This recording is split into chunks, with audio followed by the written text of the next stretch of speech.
주악에 맞추어 묵도하심으로 수요 예배 하나님께 드리겠습니다.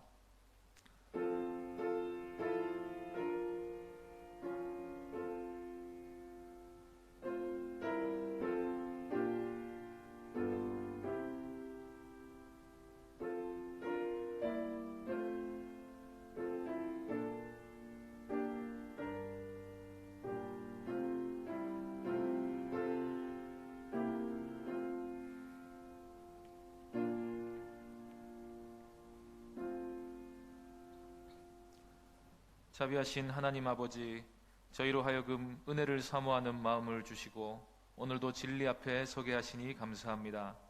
이 예배를 통해 영광 받아 주시고 선하신 얼굴을 들어 우리에게 비추어 주시옵소서. 그리하여 하나님이 우리에게 주시고자 하는 복을 풍성히 받아 누리는 시간이 되게 하여 주옵소서.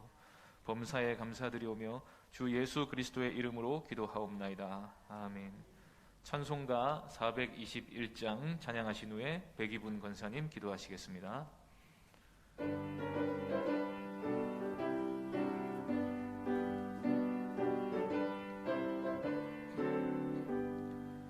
내가 예수 믿고서 죄 사함 받아 나의 모든 것 다 변했네. 지금 내가 는 길 천국 길이요 주의 피로 내 죄가 씻겼네. 나의 모든 것 변하고 그 피로 구속받았네. 하나님은 나의 구원 되시오니 내게 정죄함 없겠네. 주님 밝은 빛 되사 어둠 해치니 나의 모든 것 다 변했네. 지금 내가 주 앞에 온전케 됨은 주의 공로를 의지함일세. 나의 모든 것 변하고 그 피로 구속받았네. 하나님은 나의 구원 되시오니 내게 정죄함 없겠네. 내게 성령 임하고 그 크신 사랑 나의 맘에 가득 채우며 모든 공포 내게서 물리치시니 내 맘 항상 주 안에 있겠네. 나의 모든 것 변하고 그 피로 구속받았네. 하나님은 나의 구원 되시오니 내게 정죄함 없겠네.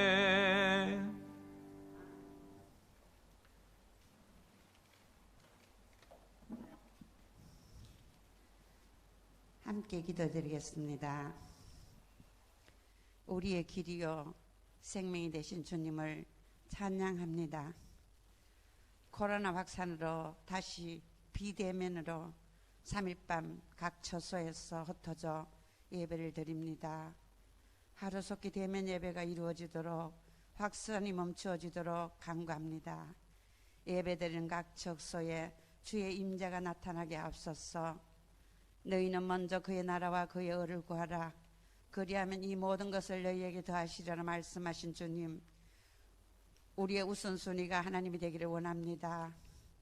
세상을 바라보며 자신을 바라보아 실족할 때도 믿음의 주에 온전케 하시는 예수님으로 다시 힘을 얻게 하옵소서. 사랑하시는 당회장 박정을 목사님과 함께 동역하는 사역자님, 당회를 이끌어가는 장로님, 영육간에 강건케 하시고 가정의 평안을 허락하여 주옵소서. 단회에서 말씀이 힘있게 선포되도록 권능으로 세워주시기를 간절히 원합니다. 우리의 삶에는 코로나 확산과 경제 문제, 육체의 질고, 관계 문제, 모든 문제는 끊임없이 일어납니다. 그러나 이 문제가 하나님을 사랑하는 일에 걸림이 되어 낙심이 빠지지 않도록 도와주옵소서.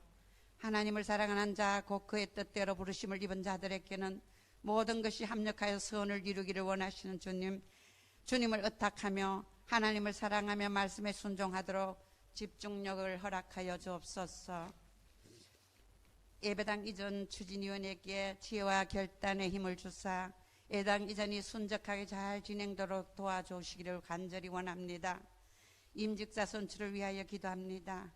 충성된 자, 준비된 자들이 많이 세워지도록 도와주시고 몸된 교회의 복음의 확산이 다시 일어나도록 도와주시기를 원합니다. 오랫동안 교회를 섬겨오신 어른들의 수고를 기억합니다. 속 사람은 날마다 강건하여 주님과 동행의 복을 누리게 하옵소서. 우리의 길이요 생명이 되신 예수님의 이름으로 감사하며 기도드립니다. 아멘.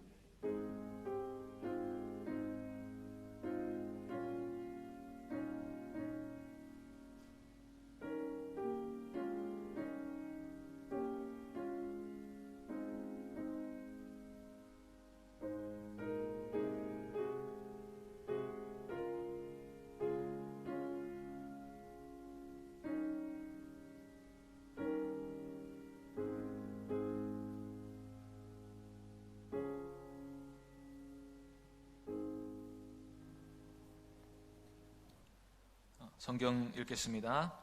여호수아 3장 1절에서 6절까지입니다.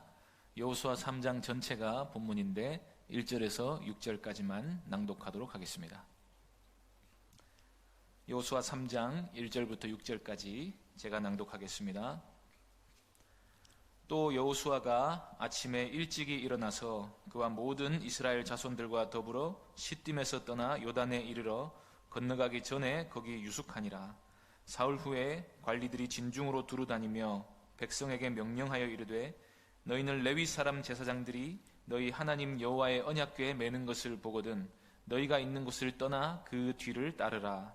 그러나 너희와 그 사이 거리가 2000규빗쯤 되게 하고 그것에 가까이 하지는 말라. 그리하면 너희가 행할 길을 알리니 너희가 이전에 이 길을 지나보지 못하였음이니라 하니라. 여호수아가 또 백성에게 이르되 너희는 자신을 성결하게 하라. 여호와께서 내일 너희 가운데 기이한 일들을 행하시리라. 여호수아가 또 제사장들에게 말하여 이르되 언약궤를 메고 백성에 앞서 건너라 하매 곧 언약궤를 메고 백성에 앞서 나아가니라. 아멘. 이 시간 기적을 통한 확신이라는 제목으로 하나님 말씀 전하겠습니다. 우리는 보통 옳은 말이면 사람들이 쉽게 납득할 것이라 생각하지만 사람은 그렇게 단순한 존재가 아닙니다. 설득하고 이해시키고 믿게 한다는 것은 우리의 생각보다 훨씬 큰 작업입니다. 이것은 우리가 평소에 대화에 줄곧 실패하는 이유 중에 하나입니다. 우리는 상대방을 전인격적으로 대해서 서로 사랑하는 방식으로 상대를 납득시키려고 하지 않고 꼭 우리가 상대방을 이기려는 방식으로 납득시키려고 합니다. 내가 옳으니까 너는 내 말을 무조건 들어야 한다는 식이지요.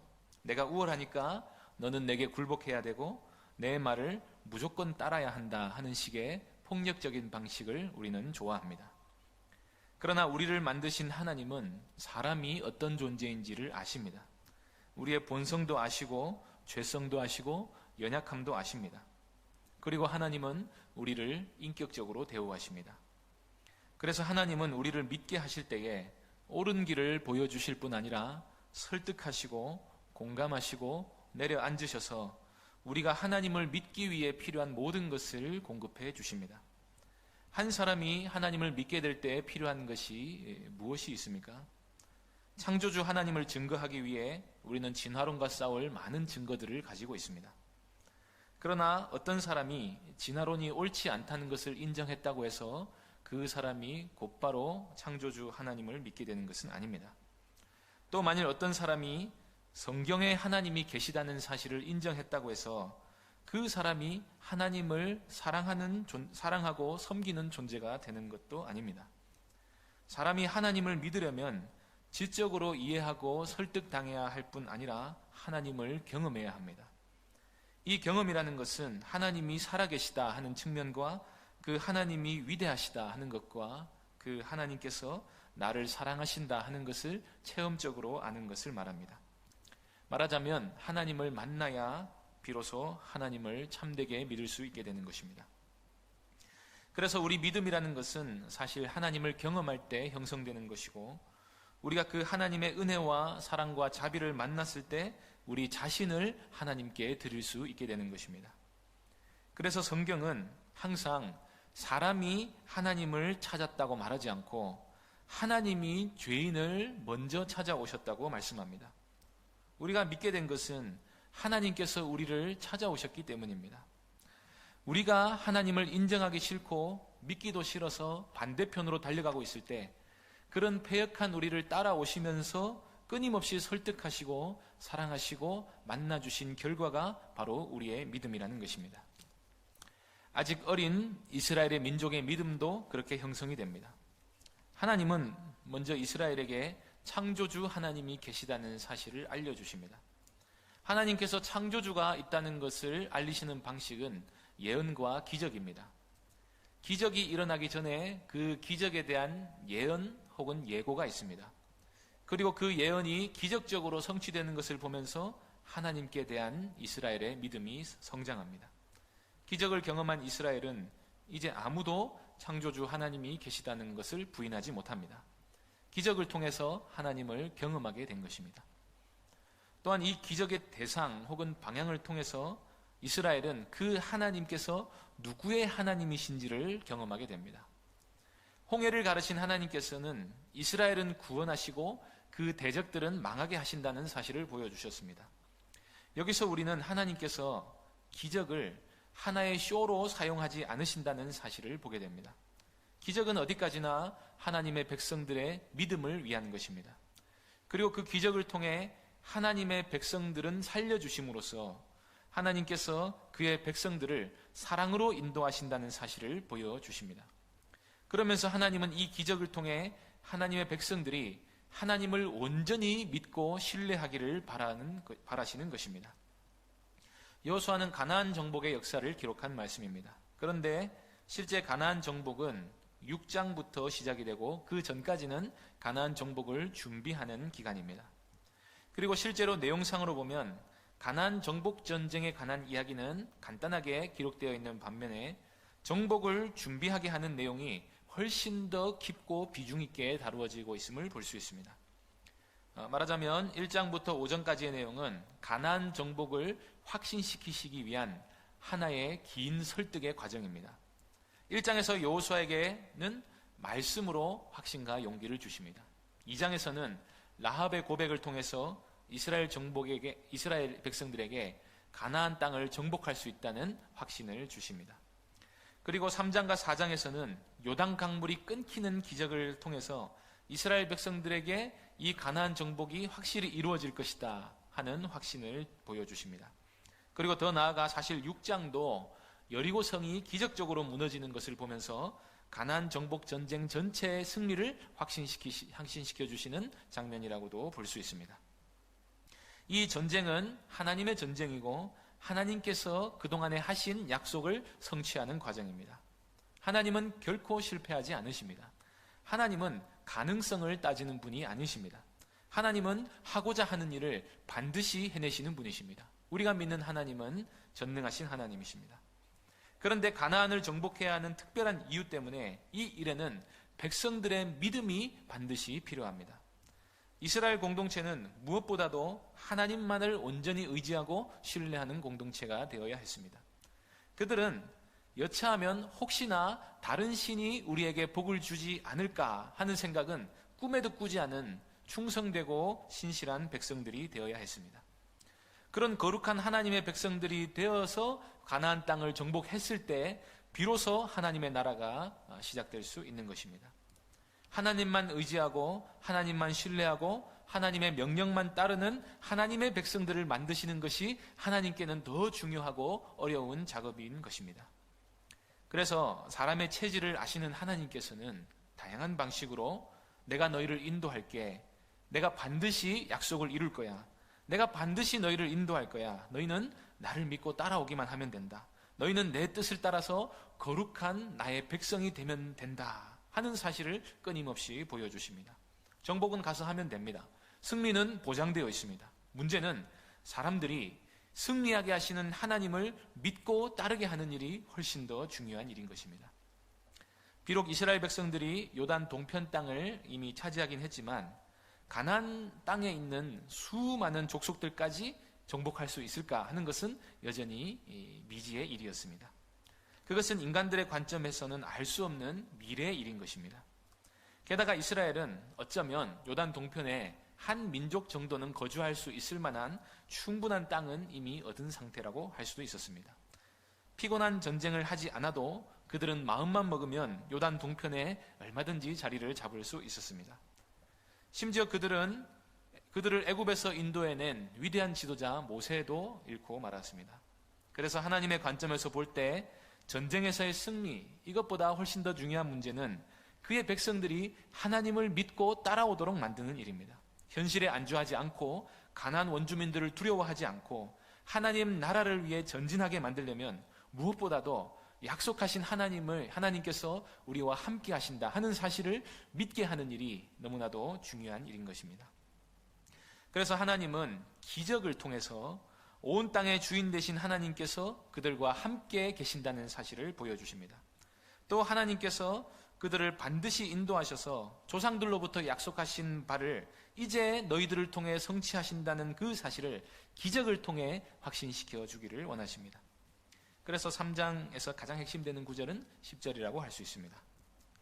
읽겠습니다. 또 말하되 살아계신 하나님이 너희 가운데 계시사 가나안 족속과 헷 족속과 히위 족속과 브리스 족속과 기르가스 족속과 아모리 족속과 여부스 족속을 너희 앞에서 반드시 쫓아내실 줄을 이것으로써 너희가 알리라. 이제 이스라엘은 보고도 믿기지 않는 장면을 보게 될 것입니다. 그것을 보면 하나님께서 군사력과 관계없이 가나안 족속을 얼마든지 쫓아내실 수 있다는 것을 알게 될 것입니다. 그렇기에 그 하나님만 믿고 따르면 된다 하는 사실을 백성들이 깨닫게 하는 것, 이것이 하나님께서 지금부터 베푸시는 기적의 목적인 것입니다. 그래서 하나님은 여호수아를 통해 백성들로 하여금 이 기적을 맞이할 준비를 하게 하십니다. 1절부터 보겠습니다. 또 여호수아가 아침에 일찍이 일어나서 그와 모든 이스라엘 자손들과 더불어 시딤에서 떠나 요단에 이르러 건너가기 전에 거기서 유숙하니라. 먼저 여호수아는 백성들을 이끌고 요단강 앞에 도착했습니다. 여기 여호수아가 아침에 일찍이 일어났다는 표현이 나오는데 여호수아 전체를 보면 여호수아가 아침에 일찍 일어났다 하는 표현이 4번 정도 나옵니다. 이것은 평소에 여호수아가 부지런한 사람이었다 하는 것을 보여주기도 하고 내용상으로 보면 어떤 중요한 새로운 임무를 앞두고 있을 때 아침에 일찍이 일어나서 여호수아가 행동했음을 볼 수 있습니다. 여호수아는 하나님의 명령이 있을 때 또 자신에게 주어진 사명이 있을 때 지체하지 않고 행동하는 사람이었던 것입니다. 그런데 2절 이하를 보면 사흘 후에 관리들이 진중으로 두루 다니면서 무슨 지시를 했다고 되어 있습니다. 여기 날짜 문제를 우리가 먼저 짚고 넘어가야 하는데 1장 11절에 보시면 여호수아가 백성들에게 사흘 안에 우리가 이 요단을 건널 것이다 라고 해놓고 2장에 가서 시딤에서 정탐꾼을 보내는 장면이 나옵니다.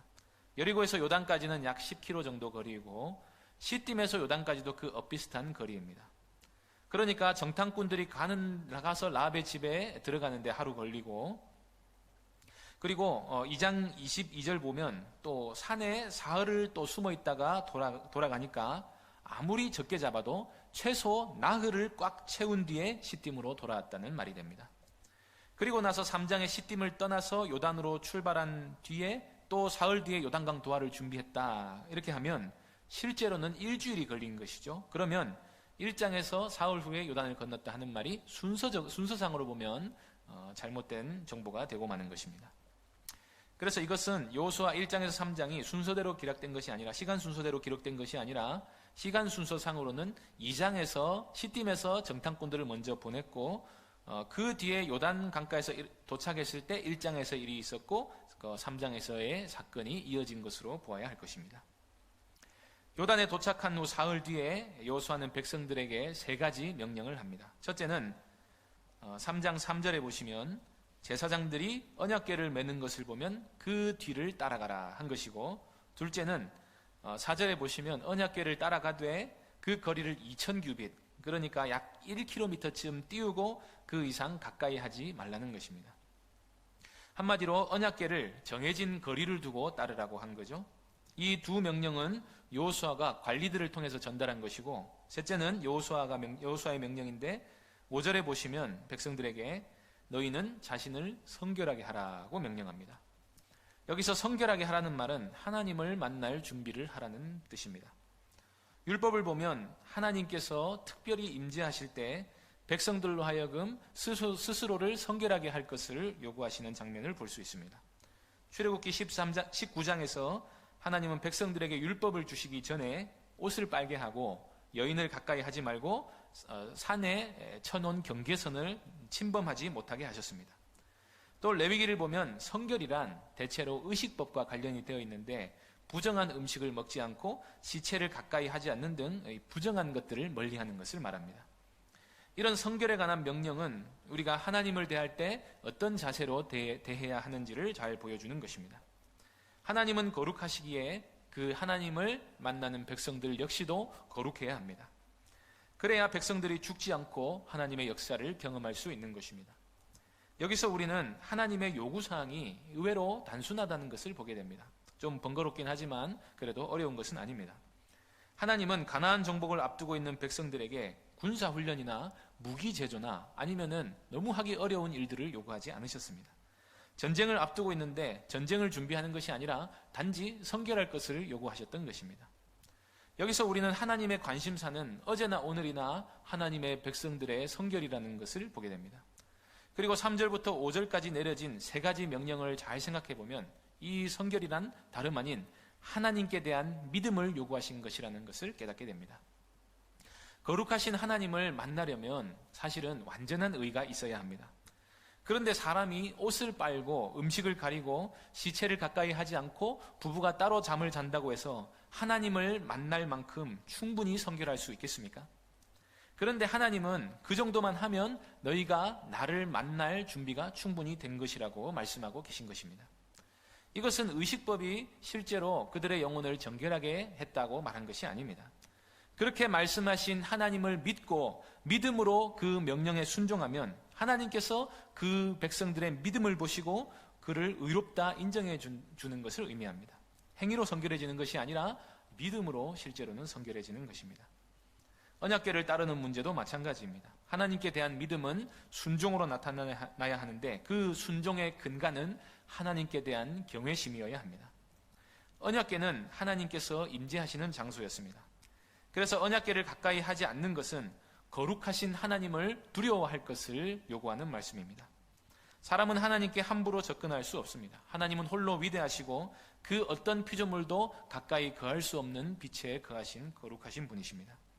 그 하나님이 본질적으로 우리와 구별된 높고 위대하신 분이신 줄 알고 하나님을 존귀히 여기는 마음으로 거리를 두는 모습이 그의 백성들 가운데 있어야 한다는 것입니다. 오늘날 우리는 하나님을 너무나 가볍게 여기는 시대를 살고 있습니다. 하나님은 내가 부르거나 초청하면 언제든지 수시로 와야 하는 존재가 되었습니다. 성령을 대할 때에도 그분이 거룩하신 하나님이라는 인식 없이 함부로 오라가라고 외치는 모습도 많이 봅니다. 예수님께 대한 이미지도 보좌에 앉아 만물을 다스리시는 이미지는 빼고 그저 양이나 돌보시는 분으로 묘사될 때도 많습니다.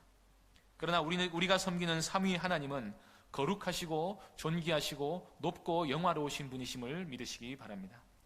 그분은 우리 같은 피조물이 감히 쳐다볼 수도 없는 분이십니다. 사실이 그렇습니다. 그 하나님은 공의로 세상을 심판하시는 분이십니다. 그 하나님을 두려워하는 마음이 우리 가운데 있어야 합니다. 하나님을 존경하고 존대하고 경외하는 마음 없이 함부로 대하려는 마음 자세를 가지고 우리가 그것을 믿음이라고 부를 수 없는 것입니다.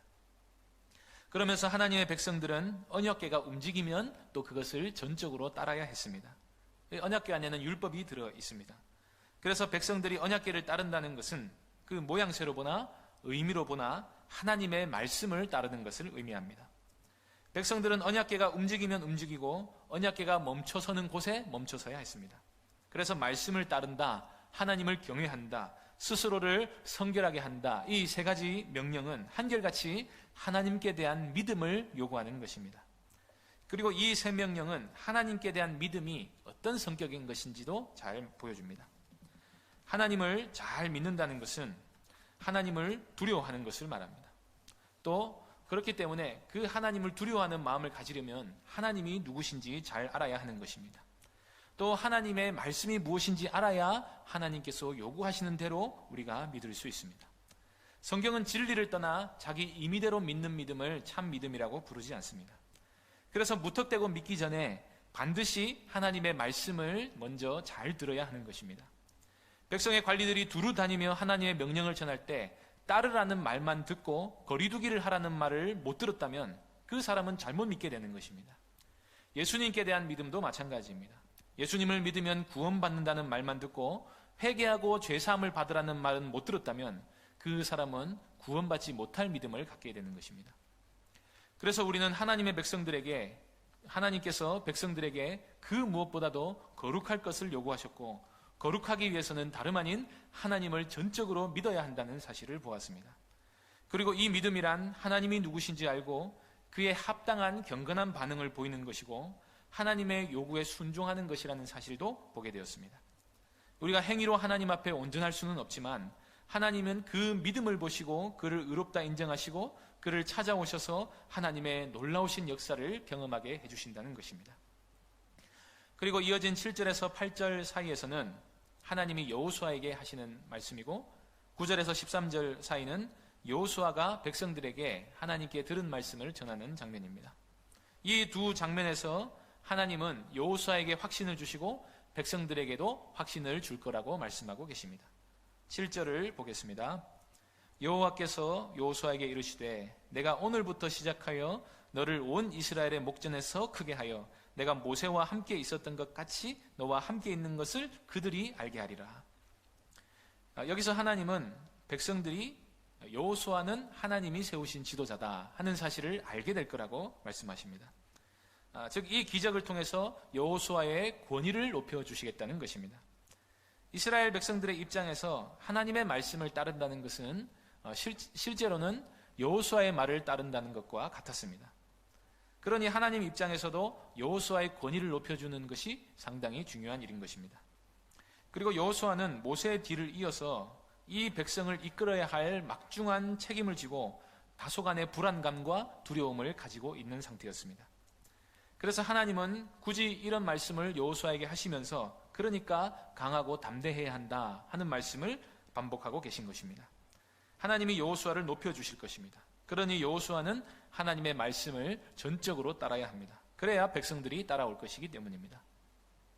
그러면서 하나님은 요단 강물이 멈춰서는 방법으로 언약궤를 맨 제사장들이 강물에 먼저 들어가라고 말씀하십니다. 그렇게 하자 이번에는 여호수아가 백성들에게 이 하나님의 말씀을 전합니다. 언약궤를 맨 제사장들이 요단 강물을 밟고 멈추면 물이 끊어지고 한 곳에 쌓여 서게 될 것입니다. 아마 이 말을 전하는 여호수아도 자기가 무슨 말을 하는지 잘 몰랐을 것입니다. 말만 들으면 흘러내려오는 강물이 어떻게 끊어지고 한 곳에 멈춰 설 수 있는지 잘 상상이 되지 않습니다. 어떤 사람들은 요단 강물이 가끔 지진이 일어나서 댐이 형성되어 물이 끊긴 적이 있다고 말합니다. 물론 하나님이 그런 방식으로도 역사할 수 있을 것입니다. 그런데 그렇게 말하면 그것이 별로 기적적으로는 보이지 않을 것입니다. 아마도 홍해가 갈라졌을 때 물이 좌우에 벽이 되었듯이 이번에도 요단물이 멈춘 지점에서 끊임없이 역류하는 모양으로 쌓여있는 모습으로 하나님께서 역사하시지 않았겠는가 하는 생각이 듭니다. 왜냐하면 5장 1절에 보면 요단 강물이 끊어져 백성들이 마른 땅을 건넜다 하는 사실을 보고 가나안 왕들이 기절 직전까지 갔다고 말하고 있기 때문입니다. 이것은 분명히 그들도 우연이나 자연현상이 아니라 기적임을 인정하지 않을 수 없었다 하는 것을 보여줍니다. 지금 여호수아가 백성들에게 전하는 말은 그런 기적이 일어날 것이다 하는 예언입니다. 만일 예언 없이 기적만 일어나면 신기한 현상으로 치부하고 넘어갈 수 있습니다. 그러나 기적 자체가 목적이 아니라 백성들을 하여금 믿음과 확신을 심어주고 하나님을 따르도록 하는 것이 목적이기 때문에 기적이 일어나기 전에 반드시 예언이 있습니다. 예를 들어서 십자가 사건과 부활이 있기 전에 예수님께서 3번이나 그런 일이 있을 거라고 예고를 하신 적이 있습니다. 만일 예고 없이 십자가 사건이 일어났다면 그 의미를 제자들이 깨닫기는 어려웠을 것입니다. 그러나 하나님께서는 믿음을 심겨주시는 것이 목적이기 때문에 반드시 기적이 일어나기 전에 예언이 있습니다. 이것을 경험하면 이스라엘 백성들이 아무도 하나님의 전능하심을 부인하지 못하게 될 것입니다. 그리고 그 하나님께서 자기들과 함께 계신다 하는 사실을 확신하게 될 것입니다. 10절에서 11절은 바로 그 사실을 백성들이 알게 될 것이라고 말씀해 줍니다. 또 말하되 살아계신 하나님이 너희 가운데 계시사 가나안 족속과 헷 족속과 히위 족속과 브리스 족속과 기르가스 족속과 아모리 족속과 여부스 족속을 너희 앞에서 반드시 쫓아낼 것을 이것으로써 너희가 알리라. 보라, 온 땅에 주의 언약궤가 너희 앞에서 요단을 건너가느니. 이스라엘 백성들이 따르는 하나님은 라합의 고백처럼 하늘과 땅의 하나님이십니다. 그리고 그 하나님은 온 땅의 주인이시고 살아계신 하나님이십니다. 여호와 하나님은 가나안 사람들이 섬기는 신들처럼 헛된 우상들이 아니라 살아계시고 참되신 하나님이십니다. 웨스트민스터 소유리 문답 제5문에서는 이렇게 문답합니다. 하나님 외에 다른 하나님이 있습니까? 그에 대한 대답은 오직 한 분 하나님, 살아계시고 참되신 하나님만 계십니다 하는 것입니다.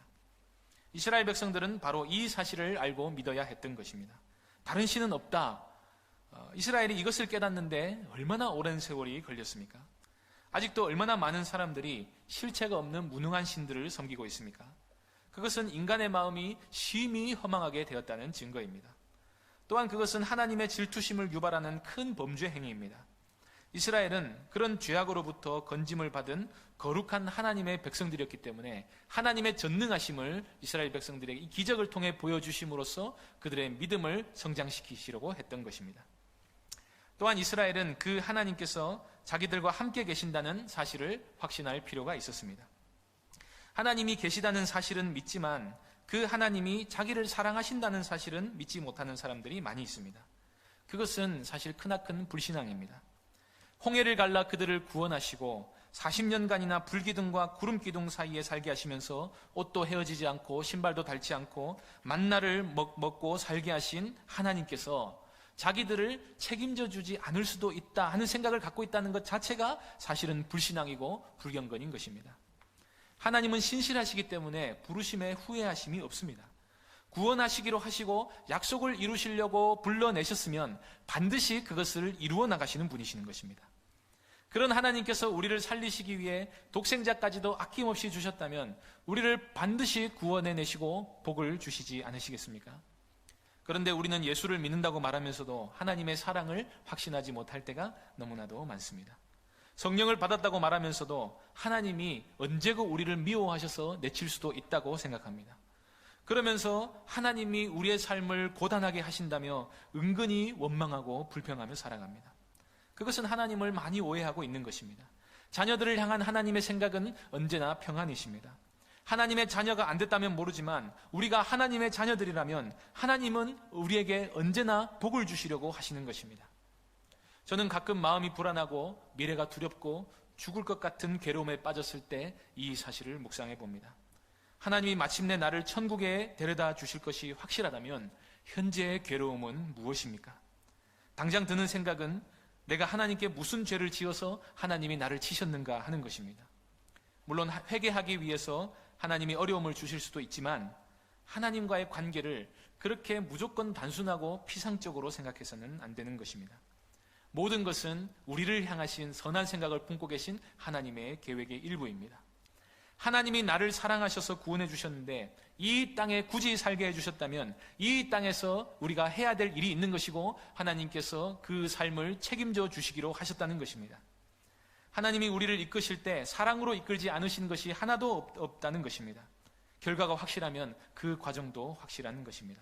적어도 하나님께는 그렇습니다. 그래서 사도 바울은 우리가 독생자 안에서 그의 피값으로 구원을 받았고 창세전부터 우리를 구원하시기 위해 계획을 품고 있었던 그 하나님께서 우리를 오늘날 거듭나게 하셨다면 우리를 반드시 영화롭게 하실 것이라고 말씀합니다. 로마서 8장 30절입니다. 또 미리 정하신 그들을 또한 부르시고 부르신 그들을 또한 의롭다 하시고 의롭다 하신 그들을 또한 영화롭게 하셨느니라. 하나님이 정하셨으면 반드시 부르십니다. 부르셨으면 반드시 의롭게 하십니다. 의롭다 하셨으면 반드시 영화롭게 하실 것입니다. 이 사실을 믿는 사람은 하나님이 그 과정에 있는 우리를 평생에 이끄실 것이라는 사실을 확신할 수 있게 되는 것입니다. 여기서 택하심과 영화롭게 하심은 우리가 경험하기 어려운 영역입니다. 의롭다 하심도 하나님의 법정에서 일어나는 사건입니다. 우리가 경험할 수 있는 것은 거듭남입니다. 그래서 거듭남은 이스라엘이 요단강을 건넌 것과 같은 놀라운 기적이라고 할 수 있습니다. 우리가 이것을 통해서 하나님의 기적을 만나고 하나님을 만나게 된 것입니다. 가나안은 안식의 땅이었습니다. 광야에서 방황하던 그들은 가나안을 정복함으로써 안식에 들어갈 수 있었습니다. 이 세상에서 하나님 없이 살다가 죄와 사탄의 종노릇하며 방황하던 우리가 예수 그리스도를 믿음으로 거듭남이라는 놀라운 기적을 경험해서 이 안식에 들어가게 된 것입니다. 사실 이 거듭남은 홍해가 갈라지고 요단 강물이 멈춘 것과는 비교할 수 없는 큰 기적입니다. 우리 눈에 그것이 보이지 않아서 그렇지 사실은 자연 현상을 움직이는 것보다 훨씬 더 어려운 일이 하나님께 대하여 죽어있던 사람을 살려내어 하나님을 향해 살게 하는 일이기 때문입니다. 그래서 이 거듭남은 하나님의 능력과 하나님의 사랑과 하나님의 은혜와 하나님의 지혜와 하나님의 주권을 보여주는 것입니다. 만일 우리가 믿고 돌이키게 되었다면, 우리가 하나님을 향해 살게 되었다면 그것은 하나님이 우리를 살려주셔서 예수 그리스도 안에 있게 하셨기 때문입니다. 예수님을 우리에게 주셨으니 하나님이 우리에게 모든 것을 주실 것이다 하는 보장이 이 안에 다 담겨 있습니다.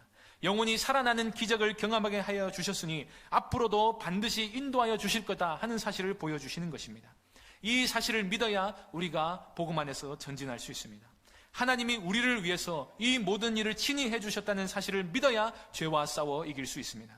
하나님께 대한 이 믿음을 가지고 우리의 거룩을 하나님께서 요구하신다는 사실을 믿어야 거룩을 향해 전진할 수 있고, 그러면서도 소망이 흔들리지 않을 수 있는 것입니다. 여호수아는 이 기적이 일어날 것이다 하는 말을 전하고 15절에 보시면 제사장들에게 이제 언약궤를 메고 백성들 앞서서 건너가라고 합니다. 그때는 바야흐로 요단 강물이 범람할 정도로 넘쳐 흐르던 때였습니다.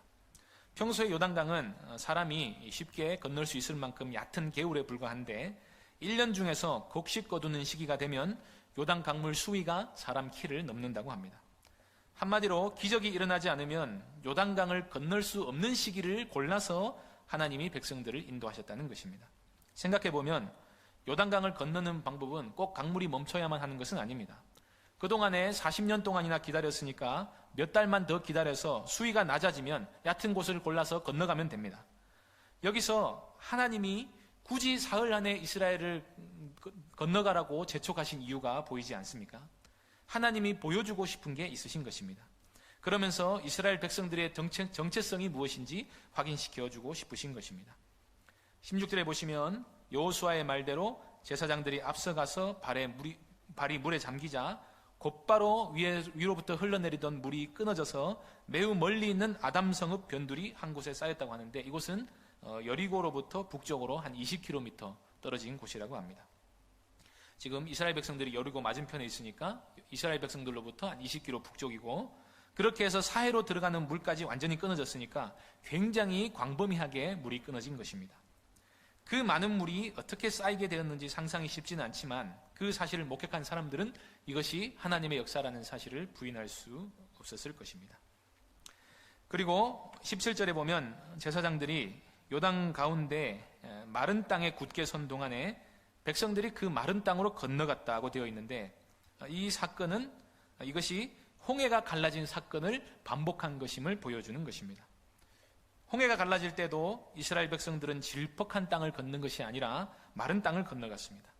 출애굽 2세대는 그 이야기를 귀로만 듣고 실제로는 경험해 보지 못한 사람들이 많았습니다. 그런데 이제 그들은 귀로만 들은 하나님의 역사를 실제로 만나게 되었습니다. 하나님이 그들에게 보여주고 싶었던 것도 이것입니다. 하나님이 우리에게 보여주고 싶은 일도 이것입니다. 많은 사람들이 십자가 복음을 듣기만 합니다. 예수 그리스도를 믿으면 죄사함 받고 하나님의 자녀가 된다 하는 사실을 그저 듣기만 합니다.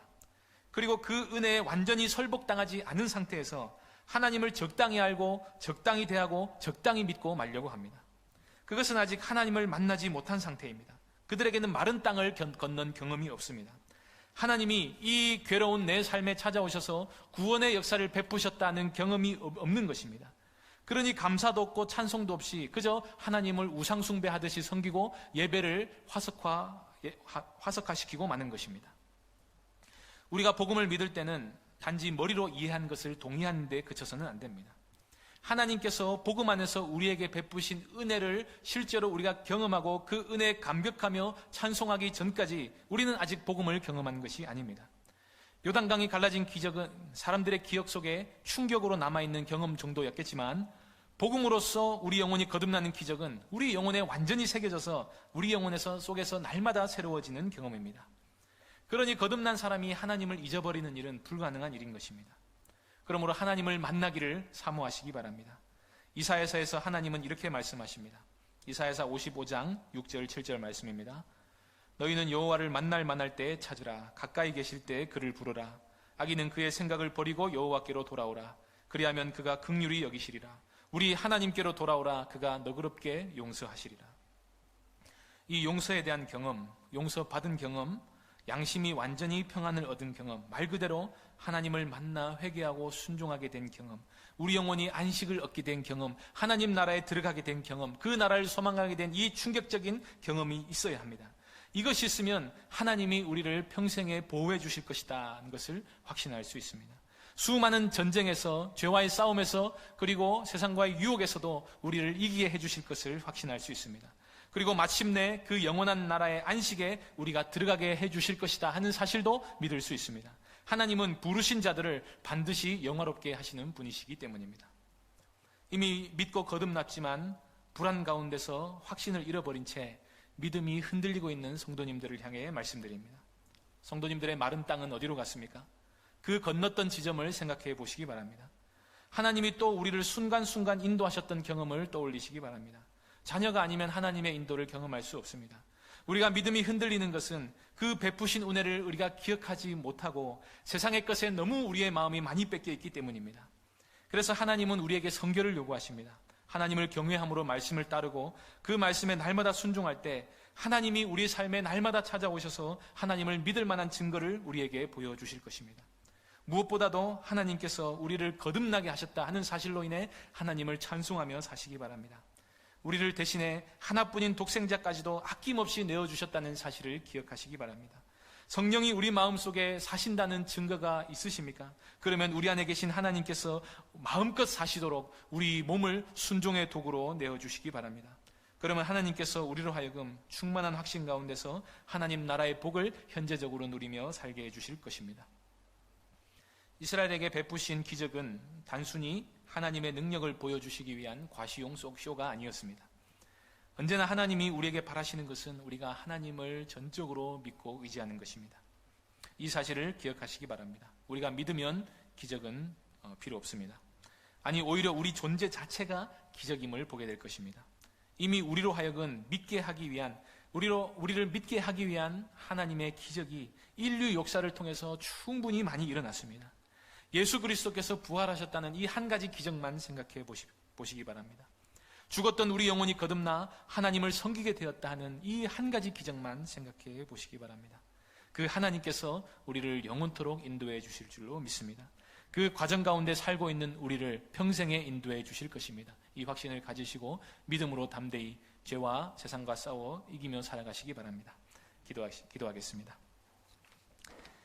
하나님 아버지, 우리를 위해 베푸신 그 많은 은혜들을 기억합니다. 믿을 만한 증거를 수도 없이 우리에게 보여주셨지만 우리 속에 뿌리 깊이 박힌 불신앙이 우리로 하여금 끊임없이 하나님의 선하심을 의심하게 합니다. 우리를 구원하신 하나님께서 우리를 영원토록 이끄실 것을 믿게 하여 주시옵소서. 현실의 난관과 삶의 고통이 하나님의 선하심을 의심하는 도구가 되지 않게 하여 주옵소서. 우리에게 하나님을 온전히 믿는 믿음을 주셔서 주님의 뜻에 온전히 순종하는 주님의 백성들이 되게 하여 주시옵소서.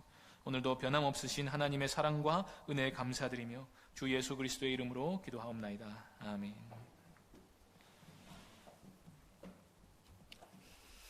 귀한 말씀 감사드립니다.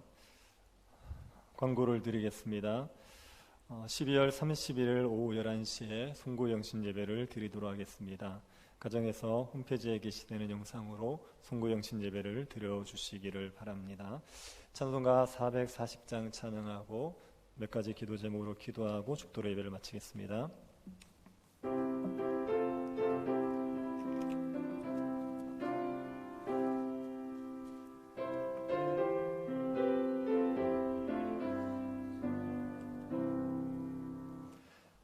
어디든지 예수 나를 이끌면 어디든지 예수 함께 가려네. 예수 함께 아니 가면 낙없고 예수님과 동행하면 겁없네. 어디를 가든지 겁낼 것 없네. 어디든지 예수 함께 가려네. 세상 친구 모두 나를 떠나도 주와 동행하면 외로움 없겠네. 가는 길이 위태하고 험해도 어디든지 예수 함께 가려네. 어디를 가든지 겁낼 것 없네. 어디든지 예수 함께 가려네. 어두운 그늘 나를 애워쌀 때에 주가 함께 계심 믿고 가려네. 죽은 후에 천국에서 깨어나 예수 함께 길이 살리라. 어디를 가든지 겁낼 것 없네. 어디든지 예수 함께 가려네. 여기까지 기도 제목으로 같이 기도하겠습니다. 우리를 거듭나게 하신 하나님께서 우리를 반드시 영화롭게 하실 것을 믿고 우리가 믿음으로 죄와 싸우고 날마다 거룩하게 자라갈 수 있도록 은혜 베풀어 달라고 기도합시다. 코로나로 고통받고 있는 땅을 위로하여 주시고 교회의 예배가 회복될 수 있도록 은혜 베풀어 달라고 기도해 주십시오. 성도들의 건강과 가정과 직장을 지켜주시도록 기도해 주십시오. 주일학생들과 믿음이 약한 성도들이 믿음을 잃어버리지 않도록 은혜를 베풀어 주시기를, 예배당 이전의 문제와 직분자 선거를 주께서 선하게 인도하여 주시기를 같이 한번 기도하도록 하겠습니다. 하나님 아버지, 저희들에게 은혜를 주셔서 십자가의 보혈로 저희들을 거듭나게 하신 것을 감사를 드립니다. 하나님을 우리가 주로 인정하고 하나님의 백성으로 살아갈 수 있도록 우리에게 은혜를 주셨사오니 우리를 거듭나게 하신 하나님께서 반드시 영화롭게 하실 것을 믿을 수 있게 하여 주옵소서. 주님께서 우리를 이끌어 가시고 주님께서 우리에게 영광을 주실 것을 소망하면서 날마다 믿음의 거룩한 싸움들을 주님을 의지하여 싸워갈 수 있을 은혜를 내리워 주시옵소서. 하나님 아버지, 악의 세력들이 강하고 우리들은 너무나도 연약할지라도 우리를 붙드시는 하나님을 신뢰함으로 말미암아 승리하는 삶을 살아가게 하여 주시옵소서. 죄의 욕들을 이겨내게 하여 주시고 거룩한 삶들을 살아가게 하여 주시고 주님이 주신 안식을 누리며 주님께 영광을 돌릴 수 있도록 저희들에게 은혜를 내리워 주시기를 원하옵나이다. 하나님 아버지, 코로나로 인하여 고통받고 있는 이 땅을 주님이 불쌍히 여겨 주시옵소서. 이 땅의 눈물을 주님만이 닦아주실 수 있습니다. 이 땅의 애통을 주님만이 기쁨으로 변하게 하실 수 있습니다. 하나님 아버지, 이 땅에 그 얼굴을 비춰주시기를 원하옵나이다. 고통받는 땅 가운데, 하나님 무거운 짐을 지고 있는 땅 가운데 주님의 위로가 있게 하여 주셔서 하나님 아버지, 우리들의 근심이 변하여 기쁨이 될 수 있는 날이 속히 우리에게 올 수 있도록 은혜 베풀어 주시옵소서. 하나님 아버지, 코로나 역사를 주님께서 잠재워 주셔서 다시 예배가 회복되게 하여 주시기를 원하옵나이다. 교회가 함께 모여서 주를 영화롭게 하고 하나님의 복음을 이 땅에 증거하는 일에 교회가 쓰임받을 수 있도록 저희들에게 은혜를 내리워 주시옵소서. 하나님 아버지, 어려운 때를 보내고 있는 성도들을 주의 은혜 가운데 지켜주시기를 원하옵나이다. 성도들의 건강을 지켜주옵소서. 주님께서 영육간의 강건함을 허락하여 주시기를 원하옵나이다. 가정에 어려움이 없도록 주님께서 은혜 베풀어 주시기를 원합니다. 가정의 화평함을 지켜주시고 가정의 피로를 채워주시기를 원하옵나이다. 주님의 은혜 가운데 이 어려움을 모든 가족들이 한 마음이 되어서 잘 이겨내고 감당할 수 있도록 주님 허락하여 주시옵소서. 하나님께서 직장을 붙들어 주시기를 원하옵나이다. 경제적인 모든 필요들 주님의 은혜 가운데서 채워지게 하여 주시고 하나님 아버지, 은혜 가운데서 직장의 삶들이 주님의 은혜 가운데서 순탄하고 이 어려움들을 이겨낼 수 있도록 주님 주님이 도와주시옵소서. 주일 학생들의 믿음을 주님께서 지켜주시기를 원합니다. 믿음의 간자들의 믿음을 주님께서 지켜주셔서 은혜 가운데서 이 어려움으로 인해서 믿음을 잃어버리지 않게 하여 주시고 하나님의 자비하심과 하나님의 능력의 풍성하심을 더 깊이 경험할 수 있는 시간들이 되게 하여 주시옵소서. 예배당을 이전하는 문제를 주님께서 이끌어 주시기를 원하옵나이다. 한 치 앞도 모르는 저희들이오니 주님께서 저희들을 인도하여 주시고 하나님 아버지의 교회의 가장 유익한 길로 주님께서 이끌어 주셔서 이 모든 일들을 통하여 교회가 충만해질 수 있도록 은혜를 내리워 주시기를 원하옵나이다. 집권자를 세우기 위하여 기도로 준비하고 있습니다. 교회를 사랑하는 주님의 충성된 일꾼들이 세워지게 하여 주시고 세워지는 집권자들을 인하여서 교회가 더욱더 충만함에 이를 수 있도록 저희들에게 은혜를 베풀어 주시옵소서.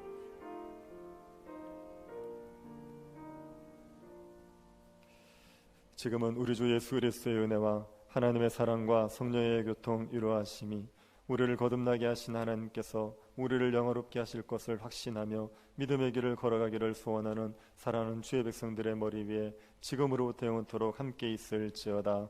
아멘.